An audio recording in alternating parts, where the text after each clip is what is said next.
स्वागत है आप सबका। आज हम लोग इस वीडियो में डिफरेंशिएशन से काफ़ी इम्पोर्टेंट टॉपिक जिसका नाम है डेरिवेटिव ऑफ पैरामीट्रिक फंक्शंस, इसके बारे में पढ़ने वाले हैं। आपके लिए हम एक नंबर दिए हैं, इस नंबर पर व्हाट्सएप करके आप हमारे कोर्सेज के बारे में जानकारी प्राप्त कर सकते हैं, हमसे जुड़ सकते हैं। तो बिना किसी टेंशन के पूरे कंसेप्ट को समझना है और फिर क्वेश्चन को सॉल्व करने का तरीका सीखना है। देखिए यहाँ पे क्या है, सबसे पहले समझेंगे कि पैरामीट्रिक फंक्शन होता क्या है। क्या समझेंगे? पैरामीट्रिक फंक्शंस के बारे में सिंपल तरीका से समझिए। यहाँ पे देखिए, let x is equal to f t, एक फंक्शन एफ है जो t वेरिएबल के रूप में है, मतलब t वेरिएबल का एक फंक्शन एफ है। And y is equal to लिया हमने क्या, जी टी। यहाँ पे क्या है, x और y दो फंक्शंस हैं वेरिएबल t के फॉर्म में। तो इस केस से बोलते हैं हम लोग क्या है, ये पैरामीट्रिक फंक्शन है। क्या बोलेंगे? पैरामीट्रिक फंक्शंस हैं। बात को समझिए ध्यान से, ये क्या कहा हमने कहा कि जब एक वेरिएबल के रूप में दो फंक्शन डिफाइंड हो तो उनको बोलेंगे हम लोग पैरामीट्रिक फंक्शंस बोलेंगे।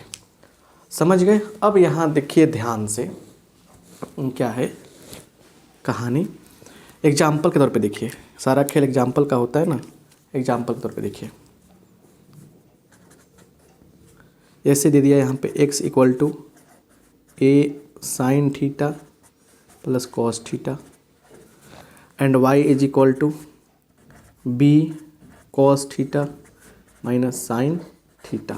अब यहाँ पे देखिए, यहाँ पे क्या है ना कि x और y दोनों क्या है, थीटा के रूप में दिया गया दो फंक्शन है। तो ये कौन सा फंक्शन हो जाएंगे? ये फंक्शन हो जाएंगे पैरामीट्रिक फंक्शंस हो जाएंगे। इस टाइप के फंक्शंस का डिफरेंशिएशन कैसे करेंगे, इस पे ज़्यादा फोकस करना है। तो लिखेंगे डिफरेंशिएशन मेथड। क्या लिखेंगे? Differentiation method.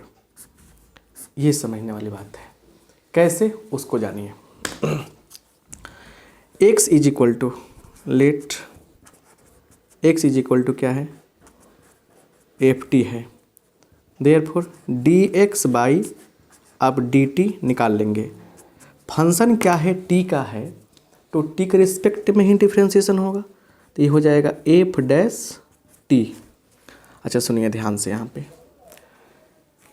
And y is equal to क्या है, जी टी है, इसलिए d Y by D t बराबर जी डैश टी हो जाएगा ये।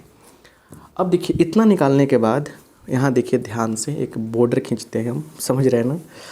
हमको निकालना है D Y D X. Now लिखेंगे, नाउ बिल्कुल मेथड ऐसा ही होगा। Now D Y by D X बराबर D Y by D T upon D x by D T.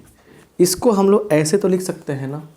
तो क्या होगा, d Y by D t का मान कितना है, जी डैश टी है, अपॉन इसका मान कितना है, एफ डैश टी है।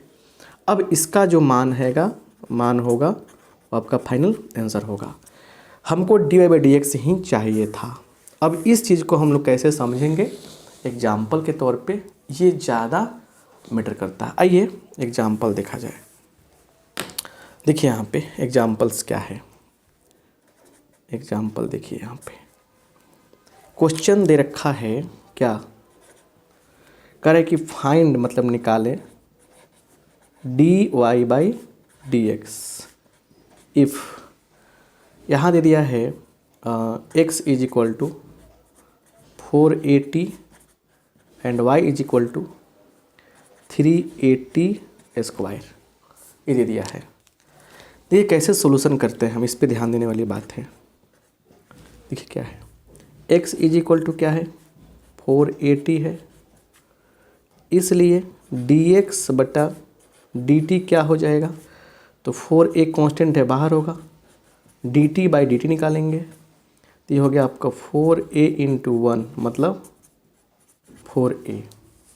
ठीक है, and y is equal to क्या है 3at² है।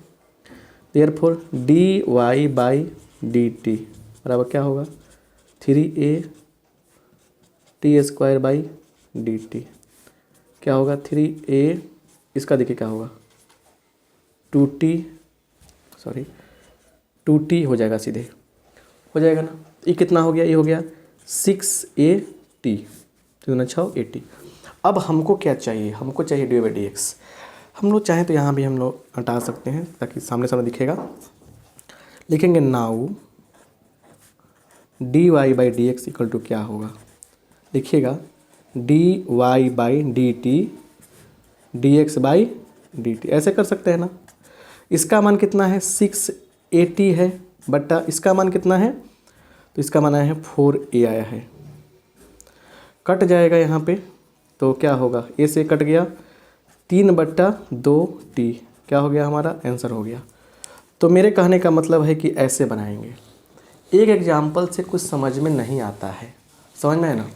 अब समझने का प्रयास करें, फिर से हम कुछ बात आपको बताना चाहते हैं, ठीक है। एक बार फिर से देखने का प्रयास आप करेंगे तो बड़ा अच्छा लगेगा। हमने क्या कहा, हमने कहा आपसे कि हम लोग को पढ़ना है पैरामीट्रिक फंक्शन। तो देखिए कोई भी फंक्शन, यहाँ देखिए हम इसको हाईलाइट करके बता रहे हैं कि x बराबर ft दिया है, उसके बाद कह रहा है कि मान लिया हमने t में और y gt दिया है, मतलब दो फंक्शन x जो है t के फॉर्म में है, y भी t के फॉर्म में है, मतलब दो फंक्शन एक ही वेरिएबल के फॉर्म में है। तो यहाँ पे क्या बोलेंगे, इसको हम लोग पैरामीट्रिक फंक्शन बोलेंगे। एग्जाम्पल के तौर पे x equal to a sine theta plus cos theta, b cos theta plus minus sine theta, ये क्या होगा आपका pf होगा, मतलब कि पैरामीट्रिक फंक्शंस होगा। डिफरेंशियल मेथड क्या कहता है कि अगर x इक्वल टू ft दिया गया है तो dx बाई dt निकाल लेंगे, अगर y इक्वल टू gt दिया है तो dy बाई dt निकाल लेंगे, g डैश x हो जाएगा, ये f डैश t हो जाएगा ये। अब हमको चाहिए dy बाई dx, तो क्या होगा dy बाई dt बटा dx बाई dt, दोनों कट जाता है, इतना ही आता। तो इसको हम लोग ऐसे लिख सकते हैं, ये मिल जाएगा आपको, इसका मान g डैश t है, इसका मान f डैश t है। अब एग्जाम्पल के तौर पर देखिए x बराबर 4at है, dx बाई dt निकालेंगे हम, 4a बाहर हो गया, dt बाई dt 1 होता है, equal to 4a into 1 equal to 4a, ये आपका हो गया dx बाई dt, ये निकल गया आपका, ठीक है। अब क्या है, y इक्वल टू 3at² है, तो यहाँ पे 3a बाहर निकल जाएगा, t² बाई dt, मतलब 3a इसका हो जाएगा 2t, 3 दूना 6 80 हो गया, क्लियर। अब डी बाई dx निकालेंगे, dy बाई dt बटा dx बाई dt करेंगे, 680 बटा 480, 4a, a से a कट गया यहाँ पे, और 6/4 है तो 2 3 6, 3 2 दूना 4, 3/2t आंसर हो गया। तो मेरे कहने का मतलब इसको हम रिपीट इसलिए किए हैं कि बहुत सारे बच्चे कहते हैं सर दोबारा समझा दीजिए, दोबारा आपको ऐसे समझाया जाता है, ठीक है ना। आइए आगे देखा जाए, आगे भी एग्जाम्पल ना होना ही चाहिए। चलिए एक और क्वेश्चन लेते हैं, तब जाके ज़्यादा मज़ा आएगा, ठीक है। अगला प्रश्न देखिए क्या है, अगला प्रश्न भी जानेंगे तब जाके मज़ा आपको आएगा। देखिए क्वेश्चन क्या है, क्वेश्चन लिखेंगे हम, क्वेश्चन यहाँ पे, ठीक है। क्या है क्वेश्चन, तो कह रहे कि फाइंड, वही चीज़ है, फाइंड मैंने प्राप्त करें d Y by D x, है ना। कैसे निकालेंगे हम, तो x इज इक्वल टू दिया है a cos q theta and y is equal to a sin q theta, ठीक है, ऐसे निकालेंगे। तो चलिए ये दे दिया है आपको, ये दे दिया है आपको, आइए सॉल्यूशन करते हैं हम। सारा खेल सॉल्यूशन के तरीके पे डिपेंड करता है, ठीक है। आइए देखिए यहाँ पे सॉल्यूशन कैसे करेंगे। क्या दे दिया है, x इक्वल टू क्या है, तो a cos q theta dx बट्टा d थीटा निकालेंगे।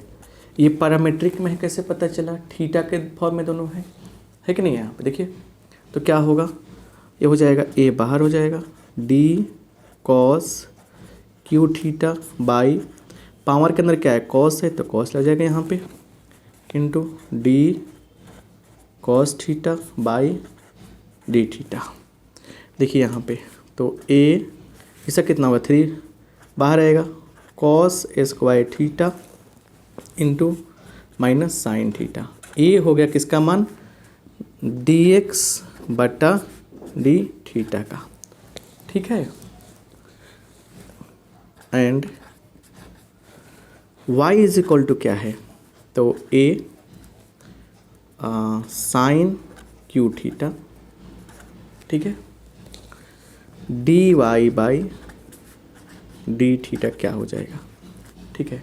तो a बाहर हो जाएगा, d sine q theta by d theta, sorry यहीं पे गड़बड़ हो जाएगा ना, साइन लिखना पड़ेगा, sine theta into d sine theta by d theta, ठीक है। अब सुनिए ध्यान से, यहाँ समझिए आराम से, ध्यान से, प्यार से। A 3 sine square theta into cos theta, ये हो गया आपका d Y by d theta का वैल्यू।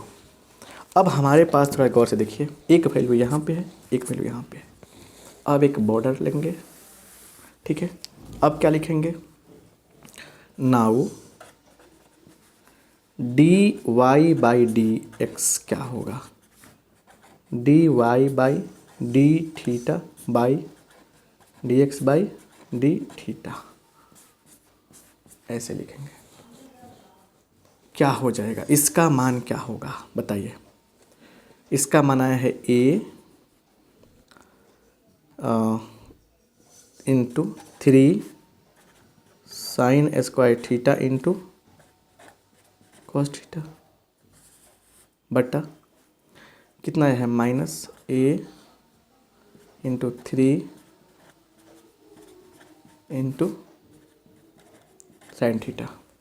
देखिए क्या होगा, ए से ए कट जाएगा, यहाँ डाउट नहीं है ना, यहाँ तक कोई डाउट नहीं है ना। उसके बाद क्या होगा बताइए, 3 से 3 भी कटेगा, एक साइन, 2 साइन 1 साइन कट जाएगा, एक कॉस 2 कॉस यहाँ पे कट जाएगा। तो क्या बचेगा, यहाँ पे ऊपर बच गया साइन थीटा माइनस लेंगे बटा कॉस थीटा, मतलब क्या हो गया माइनस टेन थीटा, और यहीं क्या हो जाएगा हमारा आंसर हो जाएगा, यहीं क्या हो जाएगा हमारा आंसर हो जाएगा। तो इस तरीके से हम लोग ऐसे क्वेश्चन का, ऐसे प्रश्नों को सोल्व कर सकते हैं।